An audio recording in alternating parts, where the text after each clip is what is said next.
പ്രധാനപ്പെട്ട ഒരു വാർത്തയിലേക്കാണ്. മലപ്പുറം താനൂരിൽ ലഹരിക്കടിമയായ യുവാവ് മാതാപിതാക്കളെ ആക്രമിക്കാൻ ശ്രമിച്ചു. ലഹരി വാങ്ങാൻ പണം ആവശ്യപ്പെട്ടായിരുന്നു ആക്രമണം. ഇവിടെ താനൂർ ആണുങ്ങളെക്കാളും കൂടുതൽ പെൺകുട്ടികളാണ്. എവിടെ നിങ്ങൾ ഉപയോഗിക്കുന്നത് എവിടെ എല്ലായിടത്തും ഉണ്ട്.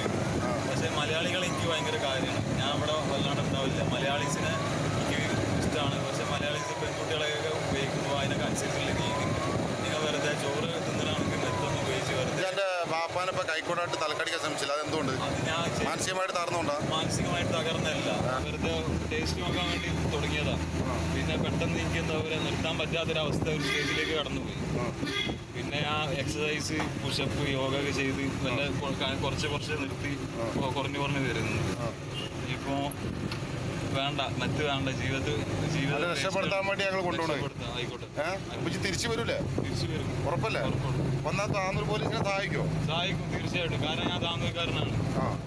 ഇങ്ങനെ MDM കാര്യങ്ങൾ വിൽക്കുന്ന ആളുകളിൽ ഈ പറഞ്ഞു കൊടുക്കാൻ തയ്യാറാണ്. മാറി വന്നാലും തയ്യാറാവും. വാർത്തയുടെ വിവരങ്ങളുമായി രേണുക രാജേന്ദ്രൻ ചേരുന്നു. രേണുക, മലപ്പുറത്താണ് ലഹരിക്കടിമയായ യുവാവ് മാതാപിതാക്കളെ ആക്രമിക്കാൻ ശ്രമിച്ചിരിക്കുന്നത്. ലഹരി വാങ്ങാൻ പണം ആവശ്യപ്പെട്ടുകൊണ്ടാണ് ഇത്തരത്തിൽ ഒരു ആക്രമണം ഉണ്ടായിരിക്കുന്നത്. നമ്മൾ നേരത്തെ ഒരു പ്രതികരണം കേട്ടു. ഈ ലഹരിയിൽ നിന്നും വിമുക്തമായി പൂർണ്ണമായും തിരിച്ചെത്തും എന്നതടക്കമുള്ള കാര്യങ്ങളെല്ലാം തന്നെ പറയുന്നുണ്ട്. മറ്റ് വിവരങ്ങൾ നിലവിൽ മനസ്സിലാക്കാൻ കഴിയുന്നത്, ഈ പ്രതിയായ യുവാവ് നിരന്തരമായി വർഷങ്ങൾക്ക് മുമ്പ് തന്നെ ലഹരിക്കൊരു അടിമയായ ഒരു യുവാവാണ്. ഇദ്ദേഹം ഒരു ചെറുപ്പക്കാരനാണ് വേണം മനസ്സിലാക്കാൻ. കൂലിപ്പണി ചെയ്ത് ആ ശമ്പളത്തിലാണ് അദ്ദേഹം കുടുംബം നോക്കിക്കൊണ്ടിരുന്നത്. പെട്ടെന്നൊരു സാഹചര്യത്തിൽ ഈ ജോലിക്ക് പോകാൻ ആവാതെ വന്നപ്പോഴാണ് വീട്ടിൽ സ്ഥിരമായി ഇരിക്കേണ്ടി വന്നത്. നിരന്തരമായി വീട്ടുകാരിൽ നിന്നും പണം ആവശ്യപ്പെടുകയും പിന്നെ മാതാപിതാക്കളാണ് ഇയാളുടെ ചെലവുകൾക്കെല്ലാം പൈസ നൽകിയിരുന്നത്. അപ്പം സ്ഥിരമായി മാതാപിതാക്കളുടെ കയ്യിൽ നിന്നും പൈസ വാങ്ങി ലഹരി ഉപയോഗം ഒരു പതിവായി തന്നെ കൊണ്ടുപോവുകയായിരുന്നു. ഇയാൾ ജോലി ചെയ്തത് എറണാകുളത്താണ്. എറണാകുളത്ത് നിന്നാണ് ലഹരി ഉപയോഗിക്കാൻ പോലും ഈ പ്രതിയായ യുവാവ് പഠിച്ചിരുന്നതെന്ന് വേണം മനസ്സിലാക്കാൻ കഴിയുന്നത്.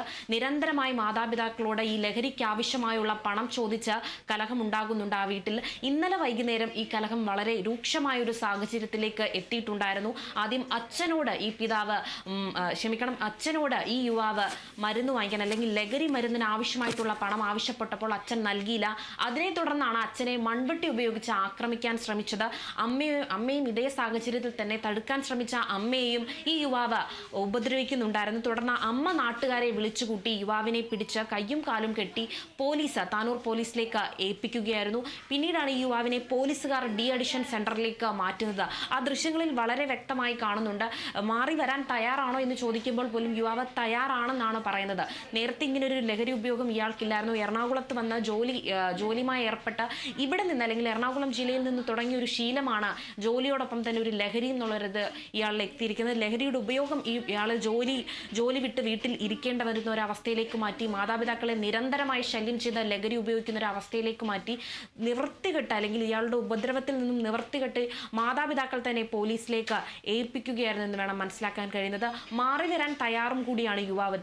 ദൃശ്യങ്ങളിൽ വളരെ വ്യക്തമായി മനസ്സിലാക്കുന്നുണ്ട്. ഡി അഡിഷൻ സെന്ററിലേക്ക് കൊണ്ടുപോകുമ്പോൾ പോലും പോലീസുകാർ ചോദിക്കുന്നുണ്ട്, ഈ ലഹരിയിൽ നിന്നും വിമുക്തനാകാൻ ഇയാൾക്ക് താല്പര്യമുണ്ട് എന്നൊരു കാര്യം വ്യക്തമായി മനസ്സിലാകുന്നുണ്ട്. പക്ഷേ രാസലഹരിയുടെ ഉപയോഗം തലച്ചോറിനെ കവർന്നു തിന്നു എന്ന് വേണം പറയാൻ. വൃന്ദ, തീർച്ചയായും നമ്മൾ ദൃശ്യങ്ങളിലെല്ലാം തന്നെ കണ്ടതുപോലെ രേണുക, അതോടൊപ്പം തന്നെ ഈ മലപ്പുറം സ്വദേശിയായിട്ടുള്ള യുവാവാണ് എറണാകുളത്ത് എത്തിയതിനു ശേഷമാണ് ഇത്തരത്തിൽ ലഹരിക്കെല്ലാം അടിമയാകുന്ന ഒരു സാഹചര്യത്തിലേക്ക് എത്തിയത് എന്ന് പറയുന്നുണ്ട്. നമ്മൾ നേരത്തെയും നിരവധിയായിട്ടുള്ള റിപ്പോർട്ടുകൾ കണ്ടതാണ്.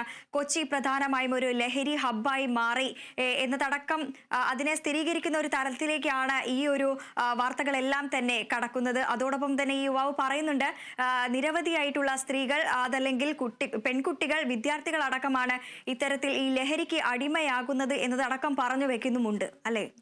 തീർച്ചയായും ലഹരിയുടെ ഒരു ഹബ്ബായി തന്നെ എറണാകുളം ജില്ല മാറിയിട്ടുണ്ടെന്ന് വേണം മനസ്സിലാക്കാൻ. കാരണം നിരന്തരമായി ലഹരിയുടെ കേസുകൾ എറണാകുളം ജില്ലയിൽ വർദ്ധിച്ചുകൊണ്ടുവരുന്ന ഒരു സാഹചര്യം കൂടെയുണ്ട്. അപ്പോൾ കൃത്യമായ രീതിയിൽ തന്നെ ഇവിടെ MDMAയും കഞ്ചാവും മറ്റ് രീതിയിലുള്ള രാസലഹരികളുടെ ഒരു ഒഴുക്ക് എറണാകുളം ജില്ലയിലുണ്ട്. എറണാകുളത്ത് ഇതിൻ്റെ ഒരു ഉറവിടം തന്നെയുണ്ട്. കൃത്യമായ രീതിയിൽ അത് കണ്ടെത്തി തുടച്ചു നീക്കാൻ കഴിഞ്ഞില്ലെങ്കിൽ ഒരു വലിയ വിപത്തിലേക്ക് തന്നെയാണ് പോകുന്നത്. കാരണം ഒരു ദിവസം തന്നെ 2025 കണക്ക് പ്രകാരം നോക്കുകയാണെങ്കിൽ പോലീസ് കേസ് പ്രകാരം നിരവധി തവണ, അല്ലെങ്കിൽ ഒരു ദിവസം തന്നെ ക്രമാതീതമായി ലഹരി കേസുകളുടെ ഉപയോഗവും അല്ലെങ്കിൽ ലഹരി കേസുകളുടെ ഒരു റിപ്പോർട്ടിങ്ങും കൂടുതലായി വരുന്ന ഒരു ജില്ല കൂടിയാണ് എറണാകുളം. ഇവിടെ നിന്നും മറ്റ് സംസ്ഥാനങ്ങളിലേക്ക് കൊണ്ടുപോകുന്നതും മറ്റ് സംസ്ഥാനങ്ങളിൽ നിന്നും എറണാകുളത്തേക്ക് എത്തിക്കുന്ന ഒരു സാഹചര്യം കൂടെ ഉണ്ടാകുന്നുണ്ട്. അപ്പോൾ അതിൻ്റെ ഇതിൽ തന്നെ അകപ്പെട്ടു പോകുന്ന അല്ലെങ്കിൽ അതിൻ്റെ ഉള്ളിൽ പെട്ടുപോകുന്ന ചില സാധാ മനുഷ്യന്മാരുമുണ്ട്. ഇപ്പോൾ ഈ യുവാവും അങ്ങനെ തന്നെയാണ്. കൂലിപ്പണി ചെയ്ത് കുടുംബം നോക്കിക്കൊണ്ടിരുന്ന ഒരു യുവാവ് പ്രത്യേക സാഹചര്യത്തിൽ എറണാകുളത്ത് എത്തുകയും ഇവിടെ ജോലി തുടരുകയും ലഹരിയുടെ ഉപയോഗം അദ്ദേഹത്തെ അമിതമായി ബാധിക്കുകയും ഉണ്ടായിട്ടുണ്ട്. ഈ ഒരു സാഹചര്യത്തിൽ തന്നെയാണ് തൻ്റെ ജോലി പോലും വിടേണ്ട ഒരു അവസ്ഥ ഉണ്ടായിരിക്കുന്നത്. ലഹരിയുടെ ഉപയോഗം ക്രമാതീതമായി വർദ്ധിച്ചുകൊണ്ടിരുന്ന ഒരു സാഹചര്യത്തിൽ പോലീസുകാരുടെ നിയന്ത്രണം നിരീക്ഷണങ്ങളും ശക്തമായിട്ട് പോലും പലരും പെട്ടുപോയൊരവസ്ഥയുണ്ട് ഈ ലഹരി ഉപയോഗിച്ച് അതിൽ നിന്നും വിമുക്തനാവാൻ കഴിയാതെ. പക്ഷേ യുവാവ് കൃത്യമായി പറയുന്നുണ്ട്, എനിക്ക് തിരികെ വരണം, എനിക്ക് മാറണം എന്നൊരു ആഗ്രഹമുണ്ട്. പക്ഷേ ലഹരി തലച്ചോറിനെ കൃത്യമായി തന്നെ അതിൻ്റെ നിയന്ത്രണത്തിലാക്കി ലഹരിയുടെ ഒരു ഉപയോഗത്തിലാണ് ആ തലച്ചോറ് പോലും പ്രവർത്തിക്കുന്നത്. അതുകൊണ്ട് തന്നെയാണ് ആ യുവാവ് അല്ലെങ്കിൽ ഈ ലഹരി ഉപയോഗിക്കുന്നവർക്ക് ഇതിൽ നിന്നും വിമുക്തനാവാൻ കഴിയാത്തത്. വൃന്ദ. തീർച്ചയായും രേണുക, അതോടൊപ്പം തന്നെ ഈ സംസ്ഥാനത്തൊട്ടാകെ ഇത്തരത്തിൽ കേസുകൾ വർദ്ധിച്ചു വരുന്ന ഒരു സാഹചര്യമാണ്. ഒരുപാട് റിപ്പോർട്ടുകൾ നമ്മൾ തന്നെ നിരന്തരം കാണുന്നു. കഞ്ചാവ്, അതോടൊപ്പം തന്നെ MDMA ഉപയോഗിച്ചെല്ലാം തന്നെ വിദ്യാർത്ഥികളിൽ അടക്കം തന്നെ അമിതമായി ഇത്തരത്തിലുള്ള ഉപയോഗങ്ങളെല്ലാം തന്നെ ഉണ്ടാകുന്ന ഒരു സാഹചര്യത്തിലാണ് മാതാപിതാക്കൾ അടക്കം തന്നെ ഈ കുട്ടികൾ നന്നാവാൻ വേണ്ടി ഇവരെ അഡിക്ഷൻ സെന്ററിലേക്ക് എത്തുന്നത്. എത്ര പരിതാപകരമായിട്ടുള്ള ഒരു അവസ്ഥയാണ് ഇത് തന്നെ പറയേണ്ടിയിരിക്കുന്നു. അതോടൊപ്പം തന്നെ യുവാവ് സൂചിപ്പിച്ചതുപോലെ തന്നെ ഒരു രസത്തിന് അല്ലെങ്കിൽ എല്ലാവരെയും പോലെ തന്നെ ഒരു രസത്തിന് തുടങ്ങിയതാണ് ഇത്തരത്തിലുള്ള ഒരു ലഹരി ഉപയോഗം. എന്നാൽ അത് മറക്കാനാവാത്ത തരത്തിൽ അല്ലെങ്കിൽ അത് ഉപയോഗിക്കാത്ത ഒരു സാഹചര്യത്തിലേക്ക് എത്താൻ പോലും സാധിക്കുന്നില്ല എന്നാണ് ഇവർ പറയുന്നത്. തീർച്ചയായും ഒരു രസത്തിന് തുടങ്ങി വെക്കുന്ന പല രാസലഹരികളും മനുഷ്യജീവിതത്തിന് അമിതമായി ബാധിക്കുന്നുണ്ട്. ഒരു തവണ ഉപയോഗിച്ച് നോക്കാമെന്ന് കരുതി പല രീതിയിൽ, അത് മദ്യമാകട്ടെ രാസലഹരിയാകട്ടെ, ഒരു തവണ ഉപയോഗിക്കാമെന്നൊരു രീതിയിൽ തുടർന്ന് പിന്നീട് ജീവിതത്തിൽ ഒടുക്കം വരെ അതിൻ്റെ ഒരു ഉപയോഗം തുടർന്ന് കൊണ്ടുപോകുന്ന ഒരു അവസ്ഥയിലേക്കാണ് ഈ ലഹരിയുടെ ഉപയോഗം അല്ലെങ്കിൽ ലഹരിയുടെ സത്ത എന്ന് പറയുന്നത്. അത് തന്നെയാണ്, ഒരു പ്രാവശ്യം ഉപയോഗിച്ച് കഴിഞ്ഞാൽ വീണ്ടും അത് ഉപയോഗിക്കാൻ നമ്മളെ പ്രേരിപ്പിക്കും. ആ ഒരു ലഹരിയിൽ അകപ്പെട്ടു പോകുന്ന ഒരുപാട് പേരുണ്ട്. അതോടൊപ്പം തന്നെ സംസ്ഥാനത്ത് നോക്കുകയാണെങ്കിൽ 2023 കണക്ക് പ്രകാരം തന്നെ സ്കൂളുകളിലും കോളേജുകളിലും ഒളിത്താവളങ്ങളായി തന്നെ ഈ ലഹരി സപ്ലൈ ചെയ്യുന്നുണ്ട്, വിദ്യാർത്ഥികൾക്കിടയിലേക്ക് സപ്ലൈ ചെയ്യുന്നുണ്ട്. ഈ ഏറ്റവും കൂടുതൽ സംഭവം ഇപ്പോൾ സ്കൂളുകളിലേക്കാണ്. കോളേജ് തലം വിട്ട് കൊച്ചുകുട്ടികളുടെ ഇടയിലേക്ക് കുഞ്ഞിലെ തന്നെ ആ കുട്ടികളുടെ ശരീരത്തിൽ ഈ ലഹരിയുടെ ഉപയോഗം ഇൻജക്ട് ചെയ്യുകയാണെങ്കിൽ കുത്തിവെച്ച് ആ കുട്ടികളുടെ ശരീരത്തിലേക്ക് ലഹരി ഉപയോഗം എത്തിക്കുകയും തുടർച്ചയായി പിന്നീട് ആ ലഹരി ആവശ്യം ആ കുട്ടികൾ അറിയാതെ തന്നെ കുട്ടികളുടെ ശരീരത്ത് ലഹരി വേണമെന്നുള്ളൊരു ആവശ്യം തലച്ചോറിൽ പ്രവർത്തിക്കാൻ തുടങ്ങുന്ന ഒരു അവസ്ഥയിലേക്ക് എല്ലാം മാറുന്നുണ്ട്. അപ്പം കുഞ്ഞിലെ തന്നെ ഈ ലഹരി മാഫിയുടെ ഒരു സംഘത്തിൻ്റെ ഒരു ഐഡിയ തന്നെ അല്ലെങ്കിൽ അവരുടെ പിന്നിൽ പ്രവർത്തിക്കുന്ന ഒരു ബുദ്ധി തന്നെ കുഞ്ഞു കുട്ടികളിൽ നിന്നും ആരംഭിക്കാം എന്നൊരു രീതിയിലേക്കാണ്. അപ്പോൾ ലഹരിയുടെ ഉപയോഗം കൊച്ചുകുട്ടികളിൽ നിന്ന് ആരംഭിക്കുമ്പോൾ സ്വാഭാവികമായി അവർ യുവാക്കളായി അല്ലെങ്കിൽ വലിയൊരു തലമുറയായി വരുമ്പോൾ അവരും ഇവരെ പോലെ ഒരു ലഹരി മാഫിയായിട്ട് തന്നെ മാറാൻ തുടങ്ങുകയാണ്.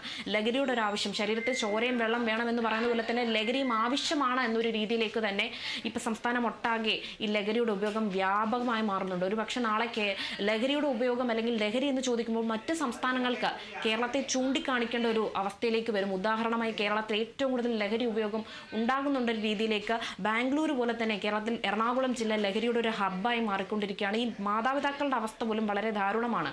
സ്വന്തം കുട്ടികളെ കണ്ടെത്തുന്നുണ്ട് ലഹരിയുടെ അടിമകളായി. തുറന്നു പറയാൻ അവർ തയ്യാറാവുന്നുണ്ടെന്ന് വേണം മനസ്സിലാക്കാൻ കഴിയുന്നത്. തുറന്നു പറയാൻ ശ്രമിക്കുന്നുണ്ട്. തൻ്റെ കുട്ടി രക്ഷപ്പെടാൻ വേണ്ടി ശ്രമിക്കുന്നവരാണ് ഈ ലോകത്തുള്ള ഓരോ മാതാപിതാക്കളും. ലഹരിയുടെ ഉപയോഗത്തിൽ നിന്നും വിമുക്തനാകണം എന്നൊരു രീതിയിൽ തന്നെയാണ് ഇപ്പോൾ ഈ താനൂരിലുണ്ടായ സംഭവത്തിൽ ഈ യുവാവ് പറയുന്നത്. തീർച്ചയായും അത്തരത്തിൽ വിമുക്തി നേടട്ടെ എന്നെല്ലാം തന്നെ നമുക്ക് ആശിക്കാം. അതോടൊപ്പം തന്നെ ഈ ഒരിക്കൽ കൂടി ഈ ലഹരിക്ക് അടിമയായ യുവാവ് മാതാപിതാക്കളെ ആക്രമിക്കാൻ ശ്രമിക്കുകയായിരുന്നു. ലഹരി വാങ്ങാൻ പണം ആവശ്യപ്പെട്ടായിരുന്നു ആക്രമണം. ആ ഒരു യുവാവിന്റെ പ്രതികരണത്തിലേക്ക് ഒരിക്കൽ കൂടി കടക്കാം. ആണുങ്ങളെക്കാളും കൂടുതൽ പെൺകുട്ടികളാണ് നിങ്ങൾ ഉപയോഗിക്കുന്നത് എല്ലായിടത്തും ഉണ്ട്. പക്ഷെ മലയാളികൾ എനിക്ക് ഭയങ്കര കാര്യമാണ്. ഞാൻ അവിടെ വല്ലാണ്ട് ഉണ്ടാവില്ല. മലയാളീസിനെ ഇഷ്ടമാണ്. പക്ഷെ മലയാളീസ് പെൺകുട്ടികളെയൊക്കെ ഉപയോഗിക്കുമ്പോൾ അതിനൊക്കെ അനുസരിച്ചുള്ള രീതിയുണ്ട്. നിങ്ങൾ വെറുതെ ചോറ് തിന്നണമെങ്കിൽ മെത്തൊന്ന് ഉപയോഗിച്ച് വെറുതെ എൻ്റെ പാപ്പാനിപ്പോൾ കൈക്കോടായിട്ട് തലക്കടിക്കാൻ ശ്രമിച്ചില്ല. അതെന്തുകൊണ്ട്? അത് ഞാൻ മാനസികമായിട്ട് തകർന്നുകൊണ്ടാ? മാനസികമായിട്ട് തകർന്നല്ല, വെറുതെ ടേസ്റ്റ് നോക്കാൻ വേണ്ടി തുടങ്ങിയതാണ്. പിന്നെ പെട്ടെന്ന് എനിക്ക് എന്താ പറയുക നിർത്താൻ പറ്റാത്തൊരവസ്ഥ ഒരു സ്റ്റേജിലേക്ക് കടന്നുപോയി. പിന്നെ ആ എക്സസൈസ് പുഷപ്പ് യോഗ ഒക്കെ ചെയ്ത് കുറച്ച് നിർത്തി കുറഞ്ഞു വരുന്നുണ്ട്. ഇപ്പോൾ വേണ്ട, മറ്റ് വേണ്ട, അത് ജീവിതം രക്ഷപ്പെടുത്താൻ വേണ്ടി ഞങ്ങൾ കൊണ്ടുപോകണം. രക്ഷപ്പെടുത്താം. ആയിക്കോട്ടെ, അപ്പൊ തിരിച്ചു വരൂലേ? തിരിച്ചു വരും. ഉറപ്പല്ലേ? വന്നാൽ താന്നൂർ പോലീസിനെ സഹായിക്കോ? സഹായിക്കും തീർച്ചയായിട്ടും, കാരണം ഞാൻ താമസക്കാരനാണ്. ഇങ്ങനെ MDM കാര്യങ്ങൾ വിൽക്കുന്ന ആളുകളിൽ ഈ പറഞ്ഞു കൊടുക്കാൻ തയ്യാറുണ്ടോ? പറഞ്ഞു കൊടുക്കാൻ തയ്യാറാണ്. തയ്യാറാണ്. മാറി വന്നാലും തയ്യാറാവും. മാറി വന്ന